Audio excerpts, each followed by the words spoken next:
진정 자유로워지고 싶다면 우리에게는 무엇이 필요할까요? 어디든 갈 수 있고 무엇이든 살 수 있는 돈? 물론 돈으로 자유를 살 수 있다고 생각하기 쉽습니다. 그런데 사실 부자들을 보면 꼭 그렇지만은 않은 것 같습니다. 자유롭기보다는 돈에 구속되어 시간과 에너지를 빼앗기기가 쉽죠. 사실 진정 자유로워지는 데 필요한 것은 우리 외부에 있지 않습니다. 자유에 필요한 것은 바로 한 가지 중요한 깨달음이죠. 어떻게 생각하면 아주 쉽지만 어떻게 생각하면 아주 어려운 것입니다. 왜냐하면 이것은 인간의 무의식 깊숙하게 자리 잡은 본능을 거스르는 것이기 때문입니다. 이것을 거스르는 것은 다이어트를 위해 식욕을 참는 것과 비슷한 고통을 유발할 수 있습니다. 지금 제가 말하고 있는 것은 바로 인정 욕구입니다. 원시시대 인간은 다른 동물과 비교해 상대적으로 약한 존재였습니다. 때문에 살아남기 위해서 서로 힘을 합쳐 무리를 이룰 수밖에 없었죠. 사냥을 할 때도 무리를 지었고 공동 육아의 형태로 어린 개체들을 돌보며 지켰습니다. 때문에 인간에게 무리 안에 머물러 있어야 하는 것은 생존의 문제였습니다. 이렇게 무리 안에 머무르기 위해서는 자신이 이 무리에 반드시 필요한 존재라는 것을 인정받아야만 했죠. 그렇기 때문에 어떤 상황에서든 우리는 다른 인간에게 자신의 존재를 인정받기 위해 최선을 다할 수밖에 없었습니다. 여기서부터 인정 욕구가 본능이 된 것이죠. 상황은 유발 노아 하라리가 인류 역사상 최대의 사기극이라고까지 부르는 농업혁명 이후 더 심각해졌습니다.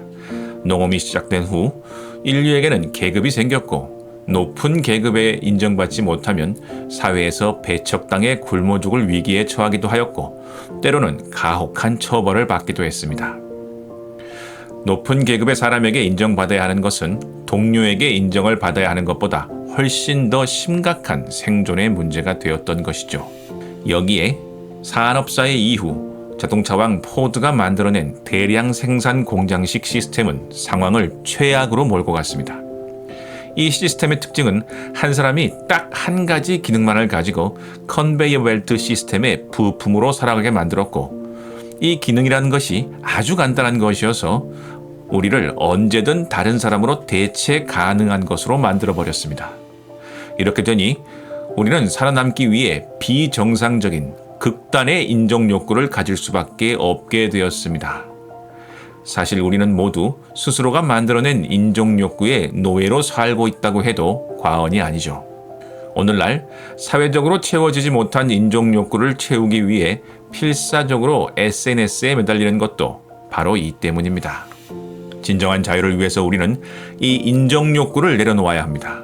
우리는 사실 더 이상 무리에 소속되는 것이 생존의 문제인 시대에 살고 있지 않습니다. 원시시대는 이미 오래전에 끝났고 농업혁명도 우리에게 유효하지 않습니다. 뿐만 아니라 산업사회의 사회 시스템도 이제는 우리에게 적합한 것이 아닙니다. 직업은 너무나 다양해졌고 사회의 형태도 복잡하고 다양해져만 갑니다. 하지만 우리의 내면은 아직도 산업사회에 기반을 둔 인종욕구에 의해 움직이고 있습니다. 이 인종욕구가 만들어내는 과도한 책임감, 체면, 피해의식, 자기 기만의 후유증에 시달리고 있는 것이죠. 인종욕구를 내려놓으려면 우선 타인의 칭찬을 갈구하는 마음을 버려야 합니다. 사실 타인은 우리에게 무관심하며 변덕이 심하다는 사실을 인정하고 받아들여야 합니다. 동시에 타인을 옳고 그름으로 좋고 나쁨으로 평가하는 우리의 습관도 바꿔야 합니다. 우리는 그저 각자의 세상을 살아가는 파동이며 에너지이고 세상은 그 파동이 서로 부딪히며 만들어지는 복잡계일 뿐이라는 것입니다. 그 안에 어떤 좋고 나쁨도 존재하지 않죠. 인정욕구를 내려놓으려면 시선을 타인에게서 자신의 내면으로 돌려야 합니다. 우리는 타인의 비위를 맞추느라 정작 자신이 무엇을 좋아하는지, 자신의 진짜 모습이 무엇인지 대해 무지합니다. 우리 안에는 광대한 우주가 있고 우리의 임무는 일생 동안 이 소우주를 탐험하는 것입니다. 이것은 이기적인 것과는 다른 문제입니다. 이기심은 오히려 타인에 대해 지나치게 신경을 쓴 나머지 피해의식이 발동될 때 생깁니다.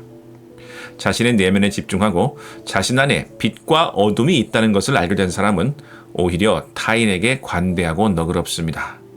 타인에게도 자기 자신과 마찬가지로 빛과 어둠이 공존하고 있음을 잘 알고 있기 때문이죠. 사실 자유라는 것은 물리적 상황이 아니라 마음의 상태입니다. 지나친 인종 욕구를 내려놓고 자신의 내면이라는 광대한 우주를 향해 관심을 돌릴 때 우리는 진정한 자유를 향해 나아갈 수 있습니다. 여기까지 지금 당신에게 필요한 한마디 제니였습니다. 감사합니다.